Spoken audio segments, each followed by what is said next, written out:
안녕하세요, 여러분. 혹시 요즘 밤에 잠 못 이루시는 날이 많지 않으신가요? 평생을 정말 허리띠 졸라매고 자식들 먹이고 입히면서 악착같이 모은 내 소중한 돈인데 이 노후 자금이 지금 나도 모르는 사이에 소리 소문 없이 녹아내리고 있을지도 모른다는 그런 불안감 때문은 아니신가요? 오늘은 바로 그 이야기, 과거의 IMF 때와는 완전히 다른 우리 집 안방까지 조용히 스며들고 있는 가계부채 위기에 대해서 그리고 어떻게 살아남아야 하는지에 대해 속 시원하게 알려드리겠습니다. 자, 이 문장 한번 보시죠. 혹시 1997년의 그 겨울을 기억하십니까? 정말 잊을 수가 없죠. IMF. 이 세 글자만 들어도 아마 지금 가슴이 철렁 내려앉는 분들 정말 많으실 겁니다. 평생 직장이라고 밀었던 곳에서 하루아침에 책상 빼야 했던 우리 남편들, 우리 아버지들. 그 모습을 보면서 가슴 찢어졌던 우리 아내들, 우리 어머니들. 나라 살리자고 장롱 깊숙이 넣어뒀던 결혼반지, 아이 돌반지까지 다 들고 나와서 은행 앞에 길게 줄 섰던 그 마음. 우리 세대는 그 아픔을, 그 혹독했던 겨울을 뼛속 깊이 새기고 있습니다. 그죠? 그런데 말이죠. 그 끔찍했던 악몽이 지금 다시 우리 곁으로 어슬렁어슬렁 다가오고 있습니다. 아니요, 어쩌면 그때보다 훨씬 더 교활하고 더 잔인한 모습으로 이미 우리 문 앞까지 와 있는지도 모릅니다. 에이, 또 겁주는 소리 하네. 그때랑은 다르지. 이렇게 생각하실 수도 있어요. 네, 맞습니다. 겉모습은 분명히 달라요. 하지만 여러분, 바로 그 점 때문에 이번 위기가 훨씬 더 무서운 거라는 사실 알고 계셨습니까? 1997년 IMF는요, 마치 사이렌이 쩌렁쩌렁 울리면서 대피하세요 외치는 가운데 저 멀리서부터 집채만한 파도가 밀려오는 그런 쓰나미 같았어요. 눈에 보였죠. 큰일 났구나. 모두가 비명을 지르고 건물이 무너지는 걸 똑똑히 봤습니다. 그런데 지금은요, 완전히 다릅니다. 지금의 위기는요, 마치 우리 집 지하실 바닥에 아주 작은 실금이 하나 생긴 거예요. 처음엔 아무도 모르죠. 거기서 물이 한 방울, 두 방울 똑똑 떨어지다가 어느새 바닥에 축축해지고 우리가 쿨쿨 잠든 사이에 발목을 적시고 허리까지 차오르는 그런 조용한 홍수와 같습니다. 냄새도 없고 소리도 없어요. 그래서 더 무서운 겁니다. 정신 차리고 보면 이미 물이 코밑까지 차올라서 숨도 못 쉴 지경이 되어버리는 거죠. 자, 이 그림이 핵심입니다. 1997년은요, 대우, 한보, 기아 이런 아주 거대한 항공모함 같은 대기업들이 나 빚이 너무 많아서 더 못 가겠어 하고 가라앉은 거예요. 말 그대로 기업의 위기였죠. 나라에서 어떻게든 세금을 쏟아 부어서 그 큰 배를 건져 올리려고 애썼습니다. 그런데 지금은요, 항공모함이 문제가 아니에요. 바로 우리 한 명 한 명이 타고 있는, 우리 가족이 타고 있는 작은 조각배들이 지금 여기저기서 물이 새고 있는 가계의 위기라는 겁니다. 나라 전체 빚보다 우리 국민 개개인이 짊어진 빚이 이제는 감당할 수 없는 수준까지 왔다는 거죠. 이게 왜 더 무섭냐면요. 항공모함은 한 척은 어떻게든 구제해 보겠지만 수백만 척의 조각배가 동시에 가라앉기 시작하면 이건 정부도 신도 어떻게 손을 쓸 수가 없다는 겁니다. 너무 많아서, 너무 광범위해서요. 자, 그러면 이 소리 없는 홍수가 지금 어디까지 차올랐는지 어떻게 알 수 있을까요? 아직 괜찮은 거 아니야? 하고 안심하고 있어도 되는 걸까요? 천만에요. 이 시한폭탄이 터지기 직전 시장은 우리에게 아주 분명한 신호를 보내고 있습니다. 눈치 빠른 사람들은 벌써 이 신호를 보고 모래주마늘을 쌓고 있어요. 지금부터 여러분 주변에서 바로 오늘 동네 한 바퀴만 돌아봐도 알 수 있는 이 붕괴의 명백한 신호 세 가지를 제가 콕 집어서 알려드리겠습니다. 귀를 쫑긋 세우고 잘 들어보세요. 첫 번째 신호입니다. 이건 무슨 어려운 경제 지표나 통계 이야기가 아닙니다. 오늘 저녁에 산책 나가시면서 주위를 한번 둘러보시면 바로 알 수 있는 아주 익숙한 풍경 속에 그 답이 있습니다. 바로 텅 빈 상가들입니다. 불과 몇 년 전만 해도 권리금 수천만 원씩 주고도 못 들어갔던 그 목 좋은 1층 자리들 지금 어떻습니까? 임대문이, 금매 이런 종이만 흉하게 나붙어 있고 유리창에 먼지만 뽀얗게 쌓여 있지 않나요? 이게 정말 심각한 신호입니다, 여러분. 1층이 비기 시작했다는 건요, 우리 몸으로 치면 손끝, 발끝에 피가 안 통하기 시작했다는 거예요. 자영업자, 소상공인들은 우리 경제의 실핏줄입니다. 이 실핏줄이 여기저기서 풍펑 터져 나가고 있다는 건 곧 심장이 멎을 수도 있다는 가장 강력하고 가장 눈에 잘 보이는 경고등이라는 걸 절대 잊으시면 안 됩니다. 자, 이어서 두 번째 신호입니다. 이건 눈에 바로 보이진 않지만 여러분의 통장을 직접 공격하는, 그래서 훨씬 더 치명적인 신호입니다. 바로 여러분이 평생 모은 돈의 가치와 직결되는 문제입니다. 바로 미친 듯이 치솟는 환율이죠. 뉴스에서 맨날 환율 1,400원 돌파 이런 얘기 나오면 난 해외여행 갈 일도 없고 달러 쓸 일도 없는데 나랑 무슨 상관이야? 이렇게 생각하시는 분들 계시죠? 큰일 날 소리입니다. 여러분, 환율은요, 그냥 숫자가 아니에요. 환율이 바로 우리가 매일 가는 시장의 물가입니다. 우리가 먹는 빵, 국수, 마시는 커피 전부 다 원재료는 달러로 사오는 거예요. 아주 쉽게 설명해 드릴게요. 작년에 1달러짜리 밀가루를 1,100원 주고 사왔는데 지금은 똑같은 1달러짜리 밀가루를 1,400원을 줘야 사온다는 뜻이에요. 그럼 그 차액 300원은 누가 부담할까요? 바로 우리가 사 먹는 빵값, 국수값에 그대로 더해지는 겁니다. 결국 환율이 올랐다는 건 내가 통장에 100만 원을 그대로 가지고 있어도 그 돈으로 살 수 있는 물건의 양이 20, 30%나 줄어들었다는 뜻이에요. 내 돈이 나도 모르는 사이에 도둑맞고 있는 거랑 마찬가지입니다. 그리고 외부에서 오는 마지막 세 번째 신호입니다. 이건 정말 특히 빚이 있는 분들의 숨통을 아주 직접적으로 꽉 조여오는 가장 잔인한 신호라고 할 수 있습니다. 바로 우리를 배신하는 금리입니다. 작년부터 귀에 못이 박히도록 들었죠? 이제 금리 곧 내린다. 하반기엔 무조건 내린다. 이 말만 믿고 조금만 더 버티면 이자 부담이 줄어들 거야 하면서 정말 피눈물 삼키며 버텨오신 분들 정말 많으실 거예요. 그런데 현실이 어떻습니까? 기준금리는 내릴 듯 말 듯 애만 태우고 정작 우리가 매달 내는 주택담보대출이자 신용대출이자는 꿈쩍도 안 하거나 오히려 오르기까지 합니다. 왜냐? 은행들이 자기들은 손해보기 싫으니까 가상금리를 슬쩍 올려버리는 거죠.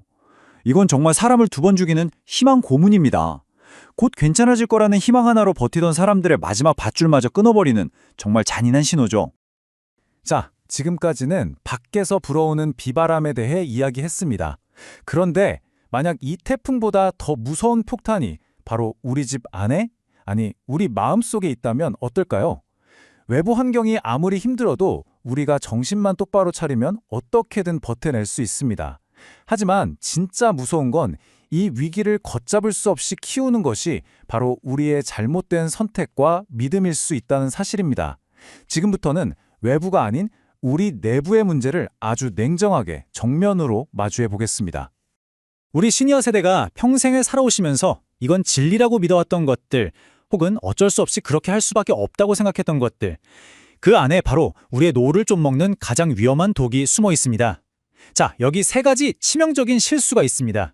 첫 번째, 그래도 부동산은 결국 오른다는 부동산 불패 신화에 대한 맹목적인 믿음. 두 번째, 부모인데 어떻게 내 노후는 굶들어도 자식은 도와줘야지 하는 성인 자녀에 대한 끝없는 책임감. 그리고 세 번째, 불안한 마음에 이것만 하면 대박 난다는 달콤한 유혹, 즉 벼락부자 사기에 빠지는 것입니다. 이 세 가지가 어떻게 우리를 벼랑 끝으로 내모는지 지금부터 하나씩 아주 뼈아프게 들여다보겠습니다. 자, 이 문장 정말 가슴에 비수처럼 꽂히지 않습니까? 팔 수 없는 집은 자산이 아닙니다. 당신을 물속으로 끌어내리는 콘크리트 덩어리일 뿐입니다. 특히 첫 번째 실수, 부동산 맹신에 대해 제가 좀 더 강하게 말씀드리겠습니다.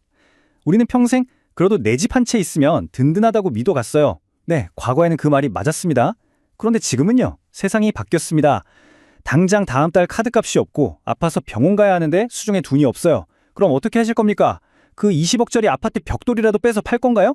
서류상으로만 부자면 뭐합니까? 당장 쓸 현금 한 푼이 없으면 그건 부자가 아니라 집을 가진 거지, 즉 하우스포일 뿐입니다. 특히 은퇴해서 매달 들어오는 돈은 없는데 대출이자에 재산세만 꼬박꼬박 나가는 집은요, 더 이상 내 자산이 아니라 내 노후 자금을 빨아먹는 흡혈귀라는 걸 이젠 제발 인정해야 합니다. 자, 여기까지 들으시니 가슴이 답답하고 불안하시죠? 괜찮습니다. 이제부터가 중요합니다. 우리가 어디가 아픈지, 왜 아픈지 정확하게 진단했으니까 이제는 아주 확실하고 구체적인 처방전을 드릴 시간입니다. 긍정적으로 사세요 같은 하나마나 한 소리가 아니에요. 지금 당장 이 설명이 끝나자마자 여러분이 무엇을 해야 하는지 행동 지침을 하나, 둘, 셋 명확하게 알려드릴 겁니다. 두려워하지 마세요. 진단이 정확하면 치료는 반드시 가능합니다. 이 위기에서 살아남기 위한 생존 전략 딱 3단계입니다. 마치 전쟁터에서 살아남기 위한 수칙처럼 간단하고 명료해요. 1단계, 비상식량을 확보하고 적을 제거한다. 즉, 현금을 확보하고 빚을 잘라내는 겁니다. 2단계, 불필요한 에너지 소모를 막는다. 바로 지출 다이어트입니다. 3단계, 안전한 벙커로 대피한다. 내 자산을 지켜줄 안전자산으로 피신하는 거죠. 자, 그럼 1단계부터 아주 자세히 시작하겠습니다. 자, 1단계입니다. 기억하세요. 위기 상황에서 왕은 강남 아파트도 삼성전자 주식도 아닙니다. 오직 현금입니다. 지금 당장 여러분 통장을 확인해서 최소 6개월 여유가 되신다면 1년치 생활비를 무조건 현금 혹은 언제든 바로 뺄 수 있는 예금으로 만들어 두셔야 합니다. 이건 투자금이 아니에요. 전쟁터에 나갈 때 챙기는 비상식량이고 구급약입니다. 그리고 동시에 내 목숨을 노리는 가장 큰 적인 빚을 제거해야 합니다. 특히 이자율이 10%가 넘어가는 카드론, 현금 서비스, 리볼빙, 사금융 대출 이런 고금리 빚은요. 여러분의 노후 자금을 매일 매시간 파먹는 암세포와 똑같습니다. 아유 그래도 이 예금 깨기는 너무 아까운데 이런 생각 드시죠? 천만에요. 예금이자 3-4% 받자고 대출이자 15%, 20% 내는 건 깨진 항아리에 열심히 물 붓는 거랑 똑같은 짓입니다. 수단과 방법을 가리지 말고 고금리 빚부터 0으로 만드세요. 이게 생존의 제1원칙입니다. 자, 이제 2단계 지출 다이어트입니다. 매달 월급날만 되면 귀신같이 빠져나가는 돈, 바로 고정지출에 칼을 대는 겁니다. 첫째, 보험료. 지금 당장 서랍에 있는 보험증권 다 꺼내보세요. 내가 무슨 보장을 받는지도 모르면서 매달 수십만 원씩 내고 있는 보험 분명히 있을 겁니다. 중복되거나 내게는 별 필요 없는 특약들 과감하게 정리해야 합니다. 둘째, 통신비. 다들 한 달에 7-8만 원씩 내고 계시죠? 굳이 그럴 필요 없습니다. 요즘 2-3만 원짜리 알뜰폰 요금제도 통화 품질 똑같고 데이터도 넉넉합니다. 이것만 바꿔도 1년에 50-60만 원은 그냥 법니다. 셋째, 이게 제일 어려울 수 있는데 바로 체면치레 비용입니다. 각종 경조사비, 동창회비, 골프 모임. 여러분 지금은 평시가 아니라 비상사태, 전시 상황입니다. 남들 눈치 보다가 내 노후가 거덜나는 것보다 지금 잠시 저 사람 좀 짠돌이 됐네 소리 듣는 게 100번, 1000번 낫습니다. 용기를 내서 요즘 사정이 어려워서 참석 못한다고 솔직하게 말해야 합니다. 자, 드디어 마지막 3단계입니다. 열심히 허리띠 졸라매서 지켜낸 내 돈. 이걸 안전하게 보관할 피난처로 옮겨야 합니다. 그 피난처가 어디냐? 바로 달러와 금입니다. 왜냐고요? 만약에, 정말 만약에 대한민국 경제가 크게 흔들려서 우리가 쓰는 이 원화의 가치가 폭락하는 최악의 상황이 올 수도 있기 때문입니다. 그럴 때를 대비하는 거예요. 앞서 환율이 오르면 우리 돈 가치가 떨어진다고 말씀드렸죠? 반대로 내가 달러나 금을 가지고 있으면 다른 사람들 돈이 휴지 조각이 될 때 내 자산은 굳건하게 가치를 지켜주는 든든한 보험 역할을 해주는 겁니다. 전체 자산의 한 10%에서 20% 정도만 달러 예금이나 실물금으로 바꿔두시는 걸 강력하게 추천합니다. 다시 한번 말씀드리지만 이건 돈 벌려고 하는 투자가 절대 아니에요. 우리 집에 불이 날까봐 드는 화재보험처럼 내 전 재산을 지키기 위한 최소한의 안전장치라고 생각하셔야 합니다. 자, 이렇게 1, 2, 3단계를 통해 내 자산을 철벽 방어했는데 이 모든 노력을 단 한순간에 잿더미로 만들어버리는 최악의 적이 있습니다. 바로 사기꾼들입니다. 경제가 어렵고 사람들이 불안할수록 이런 사기꾼들은 더 기승을 부립니다. 특히 평생 모은 목돈을 가지고 계신 우리 시니어분들이 그들의 제일 순위 타겟이라는 걸 명심하셔야 해요. 원금 100% 보장, 한 달에 수익률 10% 보장. 이런 솔깃한 얘기를 누가 하거든 다른 생각 다 필요 없습니다. 그냥 이 한마디만 던지세요. 속으로든 겉으로든. 아니, 그렇게 돈 벌기 쉬운 좋은 정보면 당신이랑 당신 가족끼리 다 해먹지. 왜 생판 모르는 나한테까지 와서 알려주는 겁니까? 이 질문 하나에 제대로 대답하는 사기꾼 단 한 명도 없습니다. 세상에 절대로 공짜 점심은 없습니다. 낯선 사람의 과도한 친절 100% 사기입니다.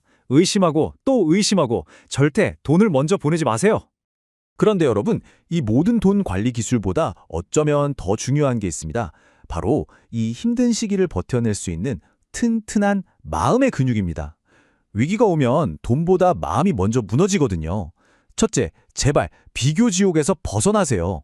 누구네는 자식한테 집 사줬다더라. 누구는 아직도 골프 치러 다닌다더라. 이렇게 남과 비교하는 순간 내 인생은 지옥이 됩니다. 둘째, 이게 정말 어렵지만 다 큰 자식에게 이제 더는 못 도와준다고 선언할 용기를 내셔야 합니다. 내 노후를 희생시켜서 자식의 인생을 떠받치는 건 사랑이 아니라 결국 자식과 나를 함께 무너뜨리는 독이 될 수 있습니다. 마지막으로 돈 안 드는 행복을 찾으세요. 가까운 공원을 산책하고 도서관에서 공짜로 책을 빌려보고 동네 친구분들과 따뜻한 차 한잔 나누면서 웃고 이야기하세요. 건강한 몸과 튼튼한 마음이야말로 그 어떤 위기도 이겨낼 수 있는 최고의 자산입니다. 자, 오늘 정말 긴 시간 동안 많은 이야기를 나눴는데요. 복잡하게 생각하실 것 없습니다. 다른 거 다 잊어버리셔도 괜찮아요. 이 마지막 슬라이드, 이 5가지 최종 생존 체크리스트만큼은 꼭 핸드폰으로 사진을 찍어두시거나 머릿속에 그대로 저장해 주십시오. 첫째, 현금 확보. 둘째, 빚부터 파괴. 셋째, 달러와 금으로 자산 분산. 넷째, 달콤한 제안은 무조건 의심하기. 그리고 마지막 5째, 자식보다 내 노후 먼저. 독립선언. 이 5가지만 기억하고 실천하시면 그 어떤 폭풍우가 몰아쳐도 여러분의 노후는 안전할 겁니다. 폭풍이 오고 있습니다. 여러분의 노후는 정말 준비되셨습니까? 저는 믿습니다. 6.25 전쟁의 잿더미 위에서 한강의 기적을 읽어내신 분들이 바로 여러분 세대입니다. IMF 외환위기 때도 장롱 속 금까지 내놓으며 나라를 구하신 분들이 바로 여러분입니다. 그 어떤 시련도 다 이겨내신 여러분의 그 끈기와 지혜라면 이번 가계부채 위기 따위는 충분히 아주 거뜬히 이겨내실 수 있습니다. 미리 준비하고 대비하는 사람에게 위기는 기회가 될 수도 있습니다. 오늘 제가 드린 이 생존 지침서가 다가오는 폭풍우 속에서 여러분의 소중한 노후를 지켜주는 든든한 등대가 되기를 진심으로 바라겠습니다. 긴 시간 함께해 주셔서 정말 감사합니다.